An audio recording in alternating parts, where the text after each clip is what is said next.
Andy is a junior, and he is president of the Bagels and Bonsai Club and co-president of Night Capital, Pace's financial club. Andy has been working tirelessly with me and other people, honing his speech, and I'm very excited for you all to hear it today. Ladies and gentlemen, please welcome Andy Levenson. I promised myself I wasn't going to start my speech with some cliche catchphrase, like, picture this. So instead, I'm going to start with a question. What do you think about when you hear the phrase, the little things in life? Those small, simple, everyday things that actually have a big impact. For some of you, maybe that's a nice sunrise, a hot cup of coffee, maybe a meal with family. For others, maybe you're picturing an awesome bedrotting session on Instagram Reels. I get it. Maybe your teacher graciously offered you some extra credit in your class. If you just sit through some random kid's mind-numbing speech about who even knows what, like seriously, and you don't want to think about this question at all. I hate to admit it, but I've been there before. For me, though, when I think about the little things, something immediately comes to mind. It's a little thing I do every morning when it's 6 a.m. and my alarm goes off. I begrudgingly roll out of bed, put on a bathing suit, make my way out of my room, and saunter downstairs. I grab a towel, unlock the back door, and walk outside. It's cold and dark, I can see my breath, and I am definitely missing my warm bed. I'm alone, and it's also completely silent, minus the gentle hum of cars on the street and leaves rustling overhead in the trees. At this moment, I turn to my right, see the inflatable tub of bone-chilling pain, exactly what I don't want to be doing, take the cover off of it, and stare at it, and stare, and stare.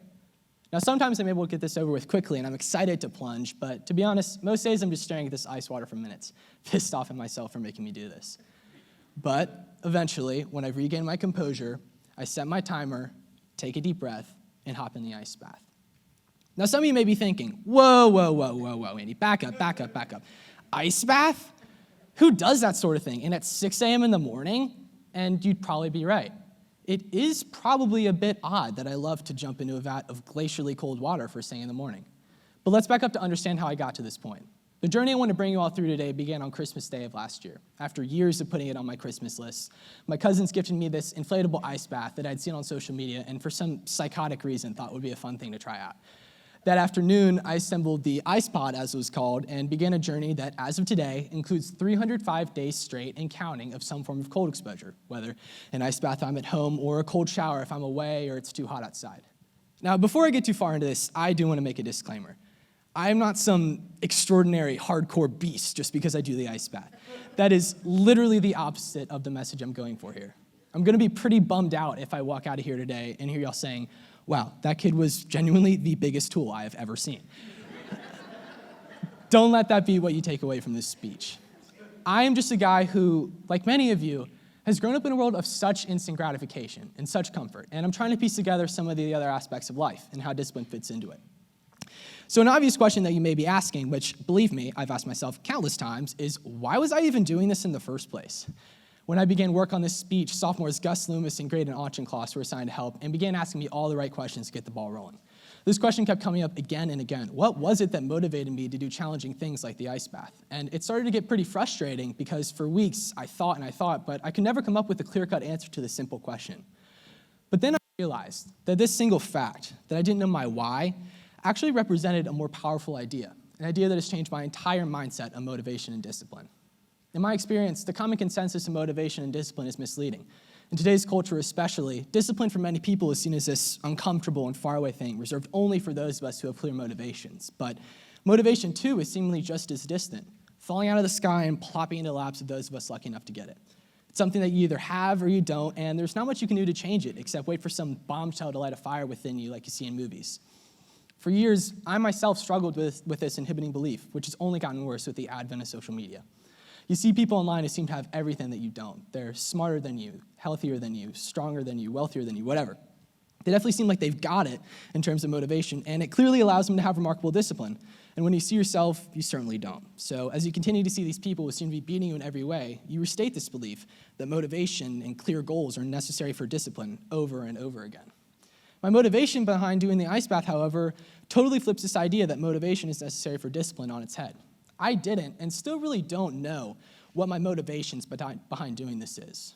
What I'm coming to learn is that, for many of us, discipline can be the stepping stone in determining what our motivation and purpose is. So, thanks for tagging me along your truly fascinating mental model, Andy. I mean, like, real interesting stuff. But what does this even have to do with me in the first place? I'm so glad you asked. Now, for some of us, as I talked about earlier, maybe motivation is something more familiar to us. If you're one of the older people in this room, maybe you know what your motivation and purpose is. But that isn't the case for all of us, and even if you know exactly what your purpose is, I would make the assertion that we would all like to know and understand ourselves better and to improve. If you're one of the younger people here, or a student, speaking from experience, this is probably a question that you anxiously grapple with all the time. What is my purpose? Where do I go from here? What is my life in the coming years going to look like? Maybe adults are having a midlife crisis and asking the same things. And while I cannot answer that question for you, or even for myself at this point, I can offer something that I believe is helping me. Challenge yourself and try to improve little by little every day. When you do that, you begin to understand who you are more and more. Through the challenges, you come to understand what your limits are, and when you make a consistent, diligent effort at it, you push at these boundaries and improve. You grow.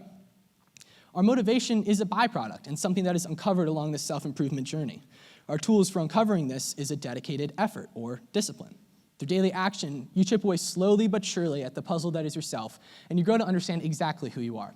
Again, I still don't completely know what my motivations and goals behind doing the ice bath are, but through daily action, I have learned and am learning more and more about myself and uncovering the truth.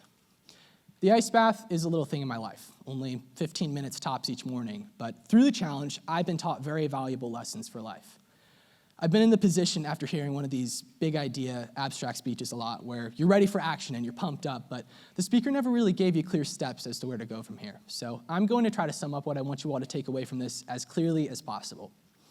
1, discipline and the quest for self-improvement and discovery. When you embrace all the pain, discomfort, and uncertainty, which I know sounds really crazy to some of y'all, but trust me, is a source of true, lasting joy and dopamine that I encourage you all to adopt if you haven't. 2, the relationship between motivation and discipline, as I talked about previously, is contrary to the truth, and believing that motivation is necessary for action is a trap that I and many others have found ourselves in. The conditions don't need to be perfect, nor do your motivations need to be clear for you to execute. You must avoid getting crippled in indecision for perfecting all the parts of the plan or being completely ready. As Nike's famous slogan goes, just do it. Finally, I encourage you all to adopt your own daily discipline. It certainly doesn't have to be some heroic feat, and although I really recommend it, it doesn't even have to be something painful or that you don't like. It just has to be something that you do every day, a non-negotiable.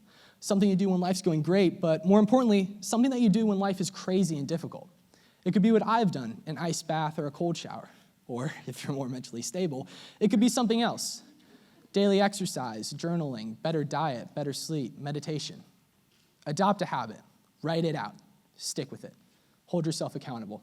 You will soon find out how freeing and joyful discipline, even in its littlest forms, can be. Thank you.